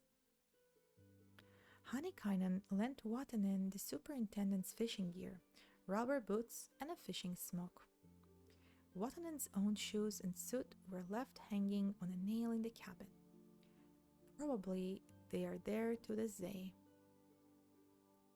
The men loafed around the cabin all day, fishing, making fish soup, lolling in the sun, looking at the grassy lake. In the evening, Honeykainen took a bottle of vodka from his rucksack, creaked the cork out, and poured them each a shot. Honeykainen was already getting on in years, pushing 70, completely white-haired, tall, talkative. In the course of the day, the men got to know each other. Watanen related the what and wherefore of his journey. Honeykainen presented himself as a lonely widower spending his summers as the young superintendent's fishing companion. He was well informed on world affairs and thoughtful by nature. What, Watanen wondered, was so unusual about Honeykainen? So far, nothing to justify the superintendent's remark of the previous evening had appeared in Honeykainen's lifestyle, unless quiet summer fishing was coming to be considered unusual nowadays. It's kind of funny that they say that because these days it definitely is unusual. Mm. All right, let us continue.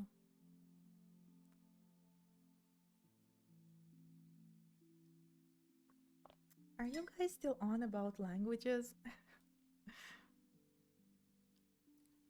The answer to this question was on its way. After the second shot of vodka, Honeykainen began to lead the conversation around government politics in a more serious vein. He spoke of the responsibility of people in power, their influence and conduct, and revealed that, after retiring, he had begun to do some research into these concerns. Even though he had spent his life as a police superintendent in a country parish, he was astonishingly well informed about the constitutions of the Western countries, the nuances of parliamentary law, jurisdiction in the socialist countries. Watanen listened with keen interest to Hanikainen's pronouncements on these major international questions, which constitutional lawyers often have to deal with in Finland too. Damn, I can't read at all what you said. I'll have to really pick this up.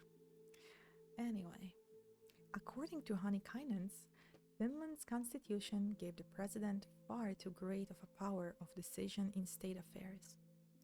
When Watanen asked if he didn't think President Kekkonen had managed to make exemplary use of the powers devolved on him, Hanikainen replied, "Over several years, I've been making a close study of President Kekkonen, and I'm coming to a most disturbing conclusion. Disturbing to myself, too. I don't mean I'm disturbed by his performance. I'm actually rather an enthusiastic supporter of his administration. But nevertheless, all I'm doing is collecting information. I form comparisons, I sift, I make inferences. The result is extremely disturbing." "And what conclusions are you coming to?" "I've kept this affair careful secret. No one but Savolainen knows, and a certain carpenter in Puumala. Neither of them will reveal the results of my investigation. You see, the conclusions my research has led to would, if published, have a nasty backlash. I might well lay myself open to the law, and at the very least, I'd be made a laughingstock." No, please stop bullying me. Alright, let's keep going. Hanikainen stared at Vatanen fixedly. His eyes froze. "I'm getting on in years and perhaps a little senile. Nevertheless, I'm not completely cracked. If you want to know what I've unearthed, you must give me your word that you won't use your knowledge against me."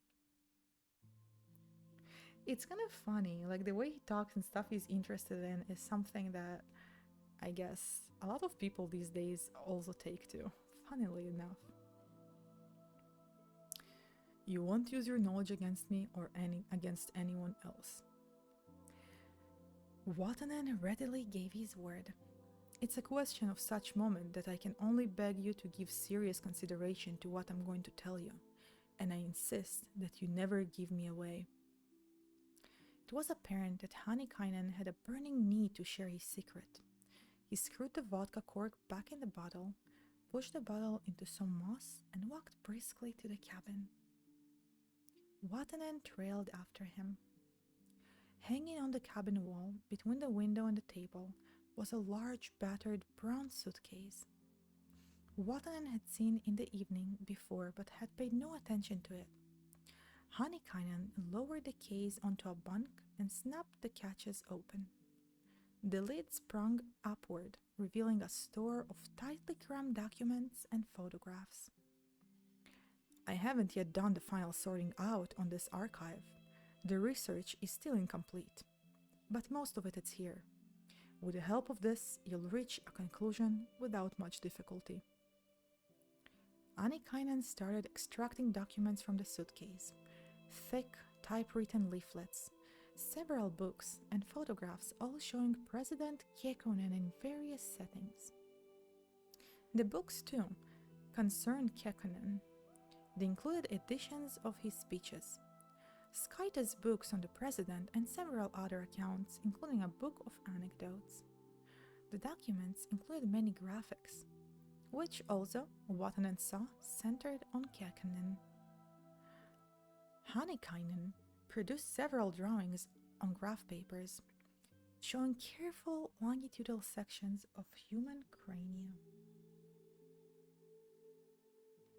"Take a look at these," Hanikainen said, showing two cranium pictures side by side in the pallid light of the window. "Do you see the difference?" At first glance, the pictures looked exactly alike, but on closer inspection, they differed slightly in detail. «Аята, привет! Добро пожаловать на стрим! Добрый вечер!» Нет, извиняюсь. Доброе утро. Надеюсь, у тебя все хорошо? Рада видеть. This on the left shows Urho Kekkonen's cranium in 1945, just after the war. Then there is this one. It shows his cranium in 1972. I have prepared these drawings to show the changes with the years. My method has been to project outlines of ordinary photographs onto a screen, in different positions naturally, and then transfer the outlines of the cranium onto the graph paper. For Kekkonen, this procedure offers no complications, thanks to his complete baldness. The method is extremely painstaking and demands unusual precision, but I have, in my view, achieved exceptionally good results. I'd say these are far more accurate cranial mensurations that are than are normally achievable.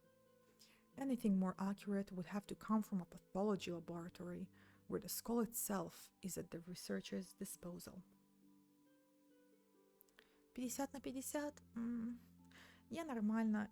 Горло немного подустало, но мы, наверное, уже скоро стрим закончим. Так что вот, как-то так.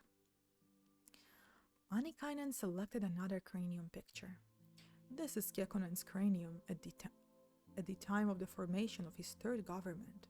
As you can perhaps see, it's precisely the same as the 1945 cranium. And here is the cranium of 1964, again, the same. Now, look at this. The cranium of 1969, what a difference! If you compare this, though, with a picture from 1972, you'll see that they have a great deal in common. Annikainen displayed his drawings excitedly, with burning eyes, smiling triumphantly. Watanen studied the pictures and had to admit that Annikainen's drawings were exactly as he said. The crania were different, the older crania from the more recent ones. Все будет хорошо, просто если долго говорить, особенно читать, то начинает быть сложновато. The change occurred sometime during 1968, perhaps toward the end of 1968, but in the first half of 1969 at the latest. I haven't yet been able to pin down the time factor more precisely than this, but I'm continuing my studies, and I'm sure I'll arrive at within a month or two of the precise date. In any case, I've already been able to prove convincingly that change has taken place, and that the change is significant. Annikainen paused. Then he said with emphasis, I tell you straight, these cranial outlines are not diagrams of one and the same head. The difference is too marked. Incontestably so. These old crania, from the time when Kekkonen was young, that is, are somewhat sharper on the crown, for example. In these recent pictures, the cranium is flatter in formation. The crown is clearly rounder. And look at the jawbone. In the older pictures, Kekkonen's jaw is noticeably receding. In these recent pictures, the jaw is several millimeters farther out than before. And, at the same time, the cheekbones are lower. This profile shows it best. Also, the occiput had clear divergences, even if not so marked. In the old pictures, the occiput is a little more flattened than in the recent ones. Look at that! When a person grows old, the occiput never becomes more salient. Quite the reverse, I assure you. Basically a conspiracy theorist. That's pretty funny. Спасибо. Да ты тоже большая умница. Лечишь себя. И думаю, со временем будет лучше. What you're saying is that Kekkonen's head changed shape sometime in the vicinity of 1968?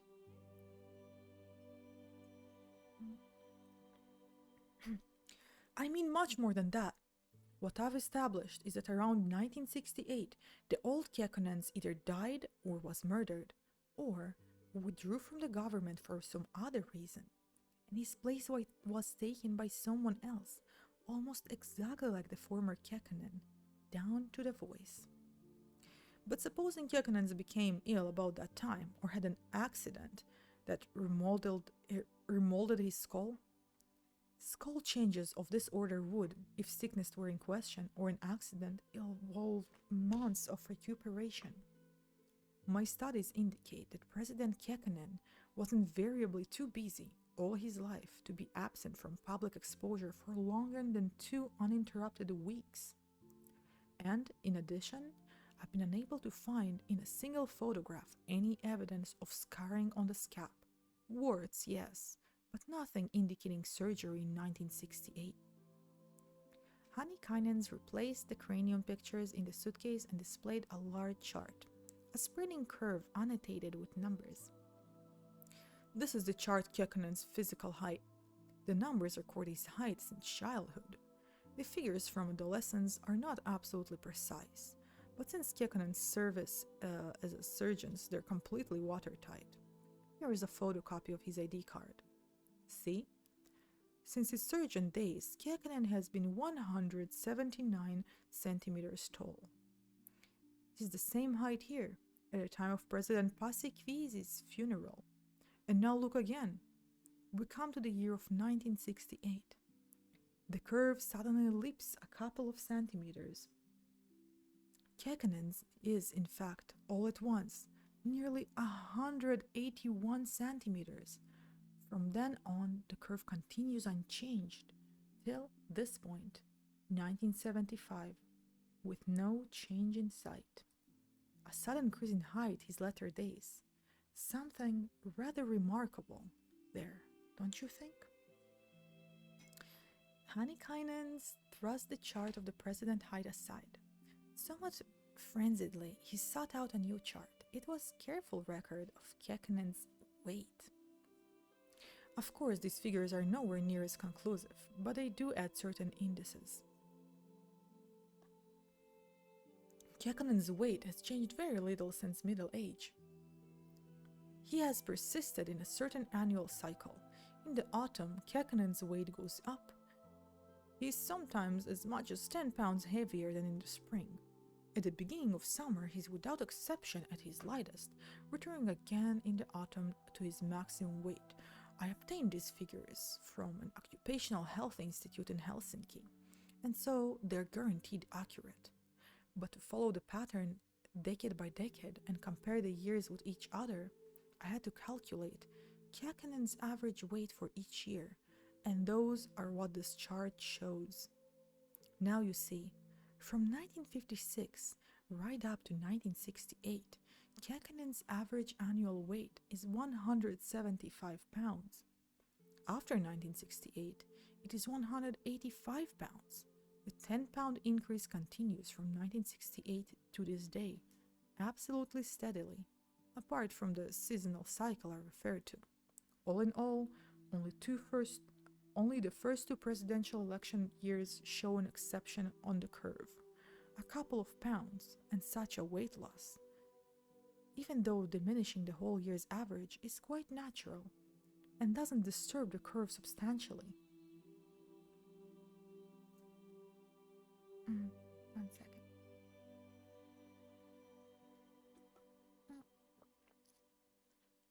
Got some more water. I can try to... I think it's been moving faster. But we're almost done, so I guess I'll just take care of it next stream, if that's okay. Hanikainen turned to additional evidence. I've drawn up a lexicon of Urho Kekkonen's vocabulary. Here, too, we see the same divergence after 1968. Before 1968, Kekkonen's vocabulary was notably more limited than later. There's an increase of, by my reckoning, 1,200 words in active use. The reason could of course be that after 1906, the new Kekkonen, as I call him, was employing new speechwriters. But even so, an increase in vocabulary of that order is extremely indicative. In addition, I've established that a considerable alteration took place in Kekkonen's opinion after 1968. From 1969, Kekkonen's views were becoming increasingly progressive, quite as if Kekkonen had been rejuvenated. By 10 years at least. His logic, too, was noticeably improving. I've analyzed his performance here with extreme care, and again, a clear change for the better occurs during 1968. Welcome, Talvanier. Welcome to the forest. Thank you so much for the follow. I hope you are having a good night. Also, during 1969, Kekkonen was becoming somehow more boyish. He was getting up to tricks in public that he'd never have attempted before. Quite clearly, his sense of humor was developing, and he was becoming, as it were, much more tolerant toward the people of his country. Honeykainen shut his suitcase. He was now completely calm. There was no sign of his recent fervor. He seemed happy. The two went out. A careless cry came from the lake. For a long time they were completely silent. Finally, Honeykainen said, "I'm sure you understand now that it would be unwise in the extreme to set about publishing research like this." This is the end of chapter 7. I hope you guys had a good time on today's reading. We will definitely continue. Yeah. Imagine your hand flying away. We will definitely continue reading next week, possibly. Most likely. Because my throat is a little bit tired. So thank you so much for coming for this first session of reading the Year of the Hare. Thank you for all the follows, the subscriptions, and the bits. I've enjoyed your company. Thank you so much for joining tonight. I hope you had a good time too. Next time, I will also try to have a better audio setup. And of course, suggestions and ways to make it better are very much welcome. So please don't be shy. All right, let me see. I'm glad you enjoyed it. I hope to see you here next week. This will be a 3-part stream. This will be a 3-part stream where we will do every weekend, I think. Thank you, Zagli. Thank you for the Pat Cat reading. All right, let us find a comfy stream to read into. Maybe some of you may have some suggestions. My throat is quite tired. I feel like I was much better in the beginning, and then slowly we began kind of going down and down. We need to read Greamy quite recently, but I don't see anyone else on, and plus Greamy has an incredibly great voice, so maybe we should find someone we have never rated before. But you know what? We can do Greamy as well. Well, regardless of where we are headed, I think our welcome, Omega. Thank you so much for the follow. Welcome to the forest. A gun stream. Oh, that sounds perfect. Please tell me it's a comfy gun stream. What's your suggestion, Oxide? I am all ears. See? All ears. Just ears. Nothing else.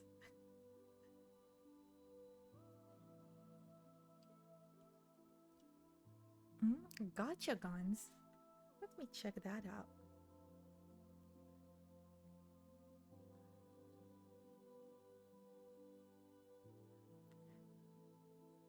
That seems nice.